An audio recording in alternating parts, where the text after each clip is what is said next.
Good evening बच्चों। देखो बच्चों, अपने पॉलिटिकल साइंस की जो सेकंड बुक थी स्वतंत्र भारत में राजनीति, इस बुक का अपने चौथा जो चैप्टर है भारत के विदेशों के साथ में संबंध या भारत के विदेश संबंध, इस चैप्टर की अपने चर्चा कर रहे थे और इस चैप्टर की अपने एक क्लास हो चुकी है। आज अपने इसी चैप्टर की सेकंड क्लास की चर्चा करेंगे, लेकिन उससे पहले आज का क्वेश्चन जिसका आंसर आपको कमेंट बॉक्स में देना है। देखो यहाँ पे ध्यान रखना भैया, मैं हर वीडियो में आपसे एक क्वेश्चन पूछता हूँ और जितने भी मैं क्वेश्चन आपको पूछ रहा हूँ ये सारे क्वेश्चन जो है वो आपके बोर्ड एग्जाम में पूछे हुए हैं। तो आज का अपना क्वेश्चन है इंडियन नेशनल आर्मी, जिसको शॉर्टकट में अपने INA कहते हैं, का गठन कब और किसने किया। मतलब किसके द्वारा तो इसकी स्थापना हुई थी और कब किया गया था, उस समय अपने भारतीय राजनीति या विश्व राजनीति में क्या गठित हो रहा था, ये आपको बताना है। अब स्टार्ट करते हैं भैया अपने आज की क्लास। और आज की क्लास का अपने जो टॉपिक रहेगा वो रहेगा भारत और चीन के मध्य संबंध। अपने भारत का जो पड़ोसी देश है, भारत के भैया अच्छे मान लो ये आपके भारत आ गया सपोज, ठीक है, ये भारत हो गया। भारत के यहाँ पर आपका कौन सा देश है, चीन है, ठीक है। ये दिशा कौन सी हो गई, उत्तर दिशा। ये दिशा कौन सी हो गई, पूर्व दिशा। तो अर्थात चीन जो है वो भारत के कौन सी ओर है, उत्तर पूर्व में है। तो चीन के साथ में भारत के संबंध किस प्रकार के रहे थे, स्टार्टिंग कहाँ से हुई, किस प्रकार से हुई, कैसे इनके मध्य टकराव हुआ, ऐसे क्या कारण थे जिनकी वजह से टकराव हुआ, इन सभी बिंदुओं के ऊपर अपने आज की इस क्लास में चर्चा करेंगे। देखो बड़े ही बेस्ट से बेस्ट मैंने आपको समझाने की कोशिश की है। मेरे ख्याल से ऐसा आपको YouTube पे और कहीं देखने को नहीं मिलेगा। पहले अपने इसको समझते हैं, इसके बाद में आपको नोट्स लिखा दूंगा। देखो चीन भैया स्वतंत्र कब हुआ था, 1949 में स्वतंत्र हुआ था। चीन भी अपने भारत की तरह था भैया, दोनों ही एशिया महाद्वीप के देश है, ठीक है, दोनों ही एशिया महाद्वीप के देश है और दोनों ही एक प्रकार से क्या रहे हैं, उपनिवेश रहे हैं। भारत के ऊपर ब्रिटेन का अधिकार था, चीन के ऊपर भी एक प्रकार से कहे कि कुछ ब्रिटेन का ही अधिकार था। लेकिन चीन 1949 ईस्वी में क्या हो गया, स्वतंत्र हो गया। 1949 ईस्वी में चीन में क्रांति हुई थी और वो क्रांति किसके नेतृत्व में हुई थी, माओ से तुंग के नेतृत्व में हुई थी, ठीक है। माओ से तुंग के नेतृत्व में चीन में क्या हुई, क्रांति हुई और चीन एक क्या बन गया, गणराज्य बन गया। और माओ से तुंग का जो संबंध था वो कौन सी पार्टी से था, कम्युनिस्ट पार्टी से। क्लियर है। और जब चीन भी स्वतंत्र बन गया था, एक गणराज्य बन गया था, तो चीन को सबसे पहले जो मान्यता दी थी वो किसने दी थी, भारत ने ही दी थी। भारत आजाद कब हुआ, 1947 में। चीन कब हुआ, 1948-49 में, ठीक है। तो दोनों लगभग साथ ही हैं, दोनों पड़ोसी देश है, दोनों एक ही महाद्वीप के हैं। तो दोनों के जो रिलेशन थे वो भी काफी अच्छे थे आजादी के समय, स्वतंत्रता के समय। और जब भारत चीन जो है, चीन स्वतंत्र हो गया, कम्युनिस्ट पार्टी के नेतृत्व में चीन में जब गणराज्य की स्थापना हुई, तो इस देश को सबसे पहले मान्यता जो प्रदान करने वाला देश था वो भी कौन था, अपने भारत ही था। क्लियर है।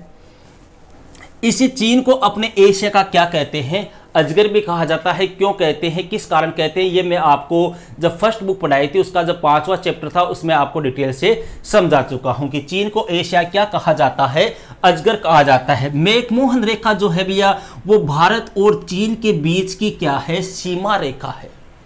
भारत और चीन के बीच में जो बॉर्डर लगता है, जो सीमा रेखा लगती है, उसका क्या नाम है, मैकमोहन रेखा है। और यह कब निर्धारित की गई थी, 1914 ईस्वी में भारत और चीन के बीच में अंग्रेजों के द्वारा एक बॉर्डर बनाया गया था, एक सीमा रेखा बनाई गई थी जिसका क्या नाम था, मैकमोहन रेखा। जैसे अपने भारत और पाकिस्तान के बीच में लगती है रेड क्लिफ रेखा, उसी प्रकार से भारत और चीन के मध्य जो रेखा लगती है उसका क्या नाम है, मैकमोहन रेखा है। भारत और चीन के संबंध जो थे वो इतने अच्छे थे कि उस समय एक नारा भी फेमस हो गया था और वह नारा क्या था, हिंदी चीनी भाई भाई। मतलब इतने ज्यादा मधुर संबंध हो गए थे कि उस समय यह नारा फेमस हो गया कि हिंदी चीनी, हिंदी का मतलब भारतीय हिंदुस्तानी और चीनी क्या है, ये तो भाई भाई है। लेकिन नेहरू जी जो थे, ये नेहरू जी चीन से क्या थे, आश्वस्त थे। मतलब नेहरू जी को चीन के ऊपर पूरा विश्वास था कि चीन हमारा पड़ोसी देश है, लेकिन ये हमारे साथ में कभी गद्दारी नहीं करेगा, ये हमारे साथ में हमेशा मित्रतापूर्ण रहेगा, ये हमारे ऊपर कभी भी आक्रमण नहीं करेगा। लेकिन एक ऐसा व्यक्ति था जिसको पता था कि चीन जो है वो कभी भी गद्दारी कर सकता है, और वह कौन था? सरदार वल्लभ भाई पटेल। सरदार वल्लभ भाई पटेल जो है वो चीन को शुरू से ही शंका की दृष्टि से देखते थे। पटेल को यह लगता था कि ये चीन जो है वो आने वाले समय में क्या कर सकता है? भारत के ऊपर चढ़ाई कर सकता है, भारत के ऊपर आक्रमण कर सकता है। और पटेल की यह शंका जो है वो 1962 में जाकर सही भी हो गई। आगे देखो, चीन का आक्रमण। देखो भैया, किसके ऊपर आक्रमण किया? 1950 ईस्वी में चीन ने किसके ऊपर आक्रमण कर दिया?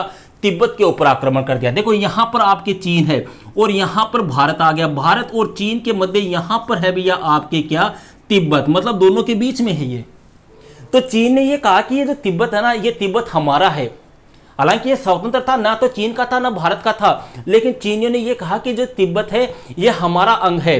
और यह कहकर 1950 ईस्वी में चीन ने किसके ऊपर आक्रमण कर दिया? तिब्बत पर आक्रमण कर दिया। तिब्बती जो लोग थे उन्होंने काफी विरोध किया, लेकिन चीन ने यह कहा हम आपको अपने अधिकार में ले रहे, लेकिन आपको क्या रखेंगे? स्वायत्त रखेंगे। आपको एक प्रकार से किसी प्रकार की कोई परेशानी नहीं होने देंगे। लेकिन धीरे धीरे चीनियों ने इन तिब्बत को क्या कर दिया? एक प्रकार से अपने कंट्रोल में ले लिया। यहां पर अपना शासन स्थापित करना प्रारंभ कर दिया। तब लास्ट में 1958 में जो तिब्बती लोग थे उन्होंने चीन के खिलाफ सशस्त्र विद्रोह कर दिया। जब यह चीन के ऊपर आक्रमण किया था उस समय चीनी सेना का जो शासनाध्यक्ष था उसका नाम था चाओ एन लाई। 1950 में जब तिब्बत पर आक्रमण किया था तो चीनी सेना का जो शासनाध्यक्ष था, जिसके द्वारा शासन का संचालन होता था, उसका क्या नाम था? चाओ एन लाई था। और तिब्बत के जो धार्मिक नेता थे उनका नाम था दलाई लामा। ये दोनों ही कहां पर आए? भारत आए।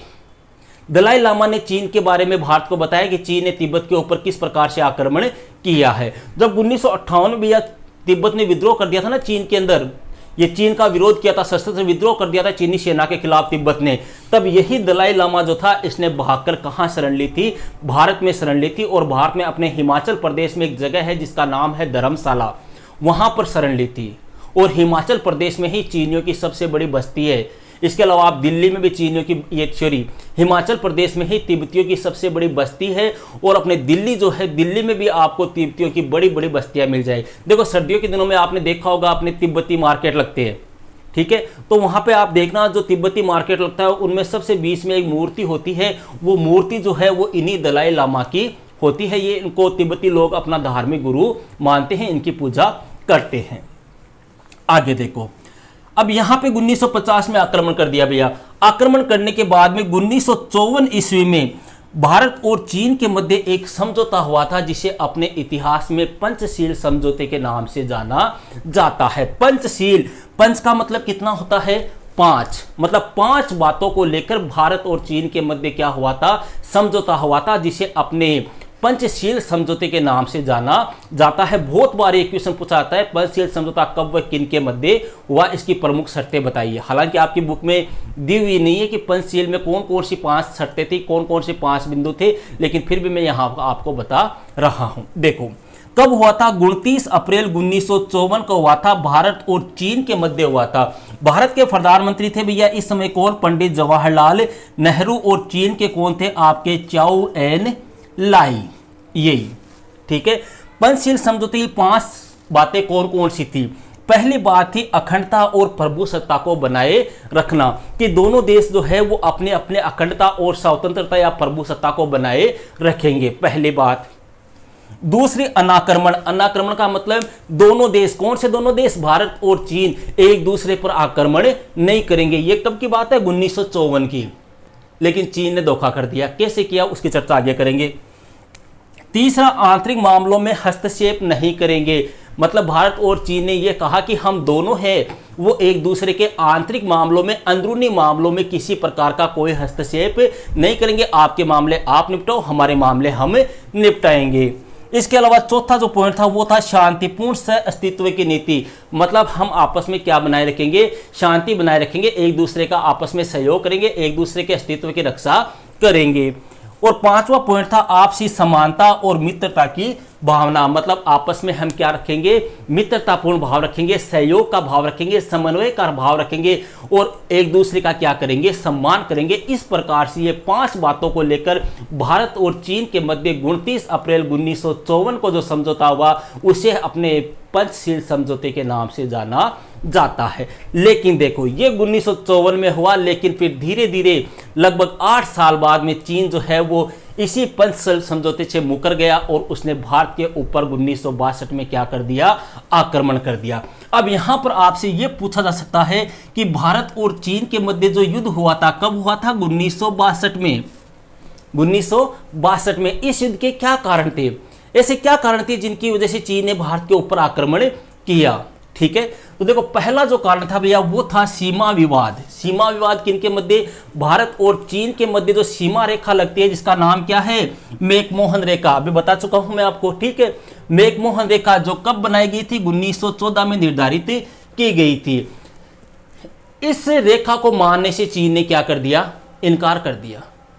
चीन ने कहा कि ये रेखा जो है वो सही नहीं है, मेरा जो क्षेत्र है, चीन जो क्षेत्र है, चीन ये कहने लगा कि मेरा जो है वो कश्मीर और अरुणाचल प्रदेश का जो क्षेत्र है इसके ऊपर भी मेरा क्या है, अधिकार है। इस प्रकार का विवाद उत्पन्न हो गया। अरुणाचल प्रदेश भी है जिसको उस समय अपने नेफा या उत्तरी पूर्वी सीमांत के नाम से जाना जाता था। तो पहला विवाद का कारण क्या हो गया, सीमा विवाद। मतलब इस सीमा रेखा को मानने से चीन ने क्या कर दिया, मना कर दिया। उसने कश्मीर का जो क्षेत्र है, लद्दाख वगैरह, अक्साई चीन वगैरह, उसके ऊपर अधिकार कर लिया। अपने अरुणाचल प्रदेश का जो क्षेत्र था उसके ऊपर भी क्या कर लिया, अधिकार कर लिया। और नेहरू जी बैठे बैठे देखते रहे। देखो दूसरा कारण है दलाई लामा को शरण देना। दलाई लामा कौन था, यहां पर मैंने आपको बताया तिब्बत का क्या था, धार्मिक नेता था। 1959 ईस्वी में भैया दलाई लामा जो है वो भागकर कहां आ गए, धर्मशाला में आ गए। धर्मशाला कौन सी, धर्मशाला ये कोई होटल वाली धर्मशाला नहीं है, होटल वगैरह वैसे नहीं। धर्मशाला भैया हिमाचल प्रदेश में एक जगह का नाम है धर्मशाला। वहां पर आ गए और वहां पर आकर इन्होंने क्या ली, शरण ली। सबसे बड़ी बस्ती जो है वो भी इनकी कहां पर है, तिब्बतियों की हिमाचल प्रदेश में। ये ध्यान रखना, ये क्वेश्चन में पूछा जाता है कि तिब्बती जो है इनकी सबसे बड़ी बस्ती भारत के किस राज्य में है, हिमाचल प्रदेश में। और दलाई लामा ने शरण कब ली थी, 1959 में ली थी। कहां पे ली थी, धर्मशाला में ली थी। अब देखो दलाई लामा 1959 में भाग के कहां आ गए, भारत आ गए। भारत ने उनको शरण दे दी क्योंकि अपने तो एक परंपरा रही है, अतिथि देवो भव है। ठीक है, तो चीन ने यह कहा कि आप दलाई लामा हमें सौंप दो। नेहरू जी ने ऐसा करने से मना कर दिया। नेहरू जी ने यह कहा कि हमसे जिसने सहायता मांगी है हम उसकी सहायता करेंगे, हम उसके साथ में गद्दारी नहीं करेंगे, हम दलाई लामा को आपको नहीं सौंपेंगे। इस बात पर लेकर चीन और भारत के मध्य मनमुटाव हो गया। इसके अलावा चीन द्वारा भी पाकिस्तान को क्या देना, हथियार देना। पाकिस्तान का जो मित्र है वर्तमान में देख लो या पहले देख लो, वो चीन ही है। चीन ही हमेशा पाकिस्तान को क्या करता है, सपोर्ट करता है। चीन के द्वारा ही पाकिस्तान को हथियारों की आपूर्ति की जाती है और उन हथियारों का प्रयोग पाकिस्तान किसके ऊपर करता है, भारत के ऊपर करता है। इस वजह से भी भारत और चीन के मध्य क्या है, टकराव है। इसके अलावा चीन द्वारा सीमा पर क्या बनाना, बस्तियां बनाना। मतलब भारत और चीन का जो बॉर्डर लगता है भैया, वहां पर चीन के द्वारा क्या बना ली गई है, बस्तियां बसा ली गई है, जिसका भारत क्या कर रहा था, विरोध कर रहा था। इसके अलावा चीन द्वारा तिब्बत के ऊपर क्या करना, आक्रमण करना। ये मैं आपको बता चुका हूं। 1950 ईस्वी में जो चीन है उसने तिब्बत के ऊपर आक्रमण कर दिया। 1958 तक अपना आक्रमण रखा, लेकिन 1958 में तिब्बत के जो लोग थे उन्होंने चीनियों के खिलाफ क्या कर दिया, सशस्त्र विद्रोह कर दिया। दलाई लामा भागकर कहां आ गए, भारत के धर्मशाला में आ गए। इन कारणों की वजह से भी भारत और चीन के मध्य क्या हुआ, युद्ध हुआ। युद्ध कब प्रारंभ हुआ, देखो अक्टूबर 1962 में। मतलब अक्टूबर का महीना था, 1962 की साल थी भैया। चीन ने किसके ऊपर आक्रमण कर दिया, भारत के ऊपर आक्रमण कर दिया। चीनी का आक्रमण, ठीक है। पहला हमला जो हुआ था भैया वो कहां हुआ था, अरुणाचल प्रदेश पर हुआ था। मतलब चीन ने सबसे पहला जो आक्रमण किया था वो कहां पर किया था, अरुणाचल प्रदेश पर किया था, अक्टूबर 1962 में। और दूसरा जो आक्रमण किया था वो किया था कश्मीर के ऊपर। कश्मीर की कौन सी जगह पर, लद्दाख के ऊपर। और ये किया था नवंबर 1962 में। और यहां का क्षेत्र जो है वो चीन ने अपने अधिकार में ले लिया, जो आज भी अपने चीन के अधिकार में ही आता है। ठीक है, इस समय भी जो भारत थी, इस समय जो भारत था, चलो भारत की छोड़ो, एक छोटी सी बात तो, इस समय विश्व राजनीति में क्या हो रहा था। आपने फर्स्ट बुक जो है समकालीन विश्व में राजनीति, उसमें पढ़ा होगा 1962 में। 1962 में भैया पूरे विश्व का जो ध्यान था वो क्यूबा मिसाइल संकट की ओर था। क्यूबा मिसाइल संकट याद होगा, पूरा विश्व जो है उस तरफ ध्यान में लगा हुआ था। उसी समय चीन ने किसके ऊपर आक्रमण कर दिया? भारत के ऊपर आक्रमण कर दिया। हालांकि भारत जो था इसने अमेरिका और ब्रिटेन से सहायता भी मांगी, लेकिन दोनों ही देशों ने किसी प्रकार की कोई सहायता नहीं की। सहायता इसलिए नहीं की क्योंकि साहब भारत जो था, भारत ने गुटनिरपेक्षता की नीति अपना रखी थी। भारत ने भी शीत युद्ध में किसी का पक्ष नहीं लिया था, समझ रहे हो, भारत अमेरिका का पक्ष नहीं लिया था भारत ने भी। तो इस वजह से भारत ने इनसे सहायता मांगी, लेकिन दोनों ही देशों में से किसी देश ने इसकी सहायता नहीं की। और सोवियत संघ जो था वो इस युद्ध के समय क्या रहा था? तटस्थ रहा था। इस समय अपने जो भारत के रक्षा मंत्री थे, मतलब भारत चीन युद्ध के समय जो भारत के रक्षा मंत्री थे वो थे वीके कृष्णन मेनन, जो 1957 से लेकर 1962 ईस्वी तक भारत के रक्षा मंत्री रहे थे। युद्ध में हार होने के कारण इन्होंने क्या दे दिया? इस्तीफा दे दिया। क्लियर है? नेहरू सरकार के खिलाफ भी भैया युद्ध में हार होने के कारण क्या आया? अविश्वास का प्रस्ताव आया। नेहरू जी के खिलाफ अविश्वास का प्रस्ताव पारित हो गया कि आपकी वजह से भारत की क्या हुई है? हार हुई है। और जो आगामी चुनाव हुए उन आगामी चुनाव में भी अपने कांग्रेस को या नेहरू जी को है वो कई लोकसभा की सीटों से हार हुई या कई लोकसभा सीटों पर उनकी पराजय भी हुई।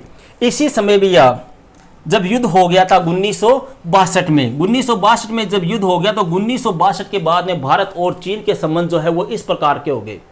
दोनों एक दूसरे को बिल्कुल भी देखना नहीं चाहते थे, लेकिन धीरे धीरे फिर वापस संबंधों में क्या आया? सुधार आया। और भारत की ओर से चीन जाने वाला जो पहला नेता था वो था अपने भारत के भूतपूर्व प्रधानमंत्री अटल बिहारी वाजपेयी। चीन जाने वाले ये पहले नेता थे भारत के जिनका क्या नाम था? अटल बिहारी वाजपेयी। और जिस समय ये चीन गए थे उस समय ये भारत के प्रधानमंत्री नहीं थे, उस समय ये क्या थे? विदेश मंत्री थे। और 1979 ईस्वी में कहाँ गए थे? ये चीन गए थे। अगर क्वेश्चन पूछ ले कि चीन जाने वाले भारत के पहले प्रधानमंत्री कौन है, तो प्रधानमंत्री थे भैया अपने सोनिया गांधी के पति, अर्थात कौन? राजीव गांधी। राजीव गांधी जो है वो चीन जाने वाले, मतलब इस युद्ध के बाद चीन जाने वाले भारत के पहले प्रधानमंत्री जो थे वो कौन थे? अपने राजीव गांधी थे। एक गाना सुना होगा आपने, बड़ा ही फेमस गाना है, बड़ा ही देशभक्ति पर आधारित गाना है, ए मेरे वतन के लोगों जरा आंखों में भर लो पानी। ठीक है, लता मंगेशकर के द्वारा ये गाया गया गाना है। और यह गाना भी जो है वो लता मंगेशकर ने इसी भारत चीन युद्ध के समय गाया था। तो ये थे भैया अपने भारत और चीन के मध्य संबंध। मेरे ख्याल से आपको बड़ा ही अच्छी तरह से समझ में आ गया होगा। फिर भी अगर आपके किसी प्रकार की कोई दिक्कत हो, कोई कंप्लेन हो, कोई समस्या हो तो आप कमेंट बॉक्स के माध्यम से मुझसे पूछ सकते हो। अब आप कॉपी निकालो और हेडिंग लगाओ भारत चीन संबंध, और जरा स्पीड से लिखो थोड़ा सा, ठीक है? लिखो भैया इसमें,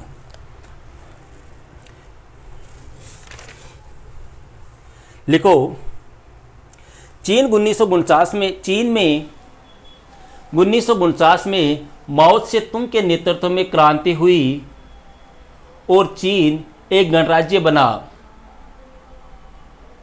चीन में कम्युनिस्ट पार्टी की सरकार कायम हुई तथा सबसे पहले भारत ने ही चीन को मान्यता प्रदान की। चीन को एशिया का अजगर भी कहा जाता है। 1950 के दशक में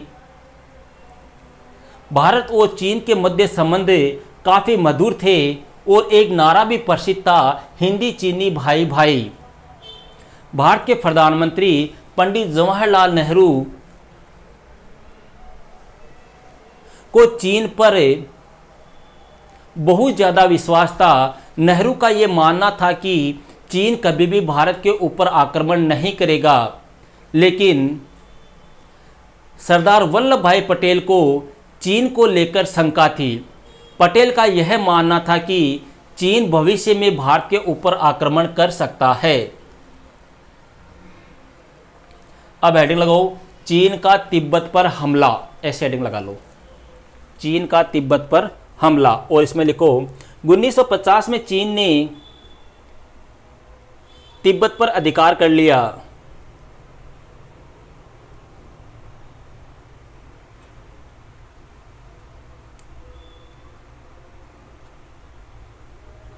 तिब्बत के ज़्यादातर लोगों ने इस चीनी कब्जे का विरोध किया।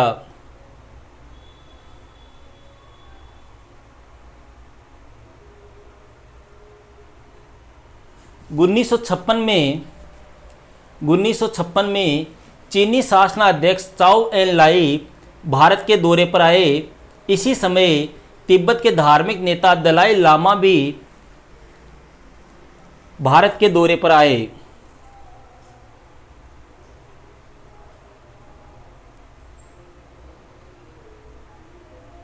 लेकिन चीन ने यह कहा कि वह तिब्बत को अन्य क्षेत्रों के मुकाबले ज़्यादा स्वायत्तता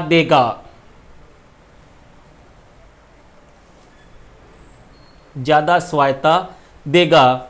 लेकिन धीरे धीरे आने वाले समय में चीन ने तिब्बत के ऊपर अपना शिकंजा कस लिया, जिसके कारण 1958 में तिब्बतियों ने चीन के खिलाफ सशस्त्र विद्रोह कर दिया और तिब्बत के धार्मिक नेता दलाई लामा ने भागकर भारत में शरण ली। ठीक है, अब हेडिंग लगाओ पंचशील समझौता और इसमें लिखो पंचशील का अर्थ है 5 सिद्धांत। यह समझौता 29 अप्रैल 1954 को भारत के पंडित जवाहरलाल नेहरू और चीन के चाओ एन लाई के मध्य हुआ, जिसमें दोनों देशों के मध्य 5 बिंदुओं पर सहमति हुई, जो इस प्रकार है। ये पांचों ऐसे कैसे उतार लो, क्लियर है। अब हेडिंग लगाओ आप भारत चीन के मध्य टकराव या युद्ध के कारण। ठीक है, और इसमें नंबर 1 हेडिंग लगाओ सीमा विवाद और इसमें लिखो भारत और चीन के मध्य की सीमा रेखा का नाम मैकमोहन रेखा है। इस रेखा को सन 1914 में भारत, चीन एवं तिब्बत ने मिलकर सर्वसम्मति से स्वीकार किया था, लेकिन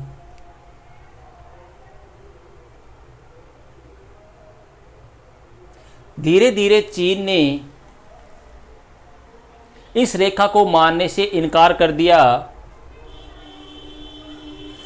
तथा भारत के कुछ भूभागों पर अपना दावा किया, जिसकी वजह से भारत और चीन के मध्य युद्ध हुआ। नंबर 2 दलाई लामा को शरण। इसमें लिखो 1959 में दलाई लामा ने भागकर भारत में धर्मशाला ब्रैकेट में कर लेना हिमाचल प्रदेश में शरण ली, जिसका चीन ने विरोध किया। चीन ने भारत से दलाई लामा को सौंपने की पेशकश की, लेकिन भारत ने सौंपने से इनकार कर दिया। तिब्बतियों की सबसे बड़ी बस्ती भी हिमाचल प्रदेश में है। हालांकि दिल्ली में भी तिब्बतियों की बड़ी बड़ी बस्तियां हैं। नंबर 3 चीन द्वारा पाकिस्तान को हालांकि देखो ये पॉइंट आपकी किताब में नहीं है भैया, ठीक है, लेकिन फिर भी कई बार आपके क्वेश्चन ये आ जाता है, कोई 2 कारण बताओ, कोई 3 कारण बताओ। तीसरा पॉइंट लिख लो चीन द्वारा पाकिस्तान को हथियारों की आपूर्ति करना। ठीक है, ऐसा कैसा उतार लो, इसको कोई विशेष नहीं है। नंबर 4 चीन द्वारा सीमा पर बस्तियां बसाना और नंबर 5 चीन द्वारा तिब्बत पर आक्रमण या अधिकार। ये किस प्रकार से आक्रमण हुआ था ये मैं आपको यहाँ बता चुका हूँ। अब हेडिंग लगाओ भारत चीन युद्ध और इसमें लिखो अक्टूबर 1962 में चीन ने भारत पर आक्रमण कर दिया।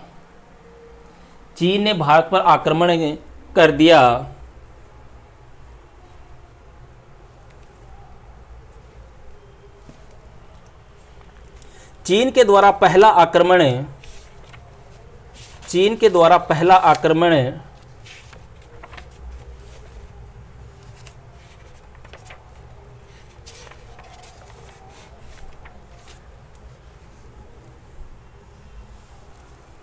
अरुणाचल प्रदेश पर किया गया, जो लगभग 1 हफ्ते तक चला,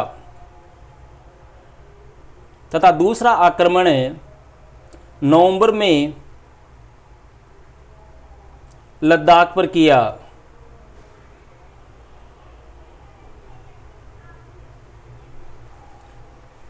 जब चीन ने भारत पर आक्रमण किया तो भारत ने अमेरिका और ब्रिटेन से सहायता मांगी तथा इस युद्ध के दौरान सोवियत संघ तटस्थ रहा।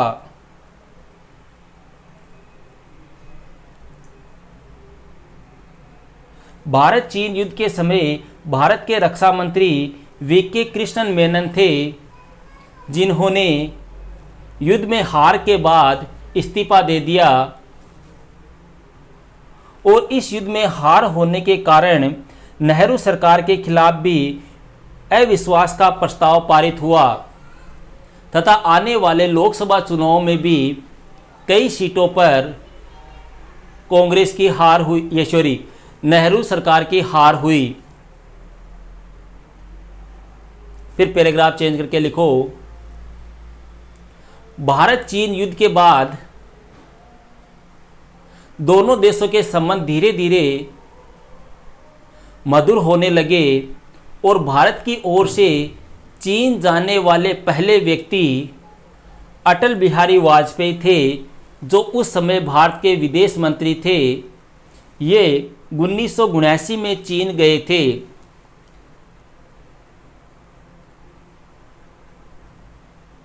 में चीन गए थे, जबकि चीन जाने वाले भारत के प्रथम प्रधानमंत्री राजीव गांधी थे। भारत चीन युद्ध के समय ही लता मंगेशकर के द्वारा गाया गया एक प्रसिद्ध देशभक्ति गीत ए मेरे वतन के लोगों है। ठीक है, तो ये थी भैया अपने आज की क्लास। आई होप आपके समझ में आया होगा। ठीक है, तो मिलते हैं फिर नेक्स्ट वीडियो में एक नेक्स्ट टॉपिक के साथ। That's all.